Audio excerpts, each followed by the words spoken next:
Good morning. It's a beautiful morning.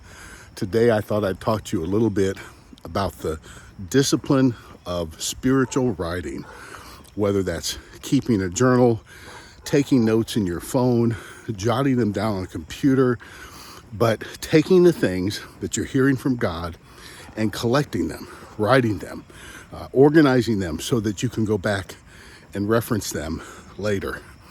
You know, it was Dawson Trotman, who was the founder of the Navigators, a Christian discipleship ministry, who said, thoughts disentangle themselves when they pass through the lips and the fingertips.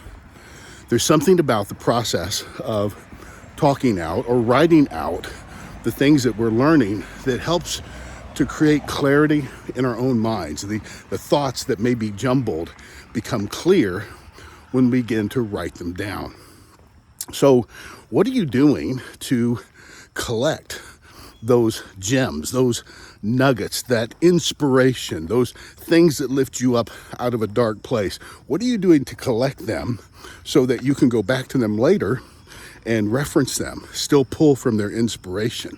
I mean, let's face it, we wouldn't have the scriptures today if it weren't for the fact that the people of God made a habit of writing down the things they were hearing from God. So the spiritual discipline of writing, of collecting those thoughts, goes back a long way to the very first believers. So I had a professor in college that said some people, when they begin their day, they read for a nugget, a thought, a thimble full of blessing. And once they get that thought, they carry that thimble full of blessing throughout the day. It's not a bad approach, but he said, I don't do that. He said, I read a set amount of material every day, and I take what I learn, and I take the things that are challenging me, and I pour it into the well. That way, during the day, during the week, during the months and the years to come, I can go back and I can draw from the well all the inspiration that I need. And I love that. I love that analogy because I think that because some of us don't engage in the discipline of spiritual writing, all we're doing is we're taking our thimble full of blessing, the thing that we can retain throughout the day, and we're carrying it throughout the day. And maybe it applies, maybe it doesn't, to everything I'm facing. But if you take the approach that God's word and what he's saying to me profits my entire life, then what you want to do is you want to create a system for collecting those thoughts so you can draw from them all the time. So what is your well?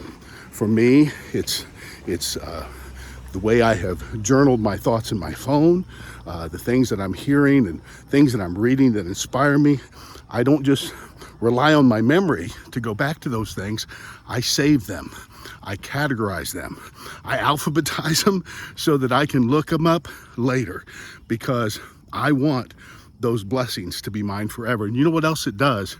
It really aids in retention, because the more you interact with the truth, the more likely it is that you're going to remember it. So to read it is great. To write it down is better.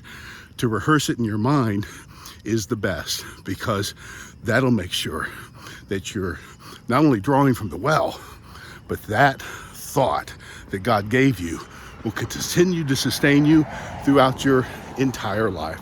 So God bless you. Can't wait to see you again when we talk about what it means to walk with Jesus every day.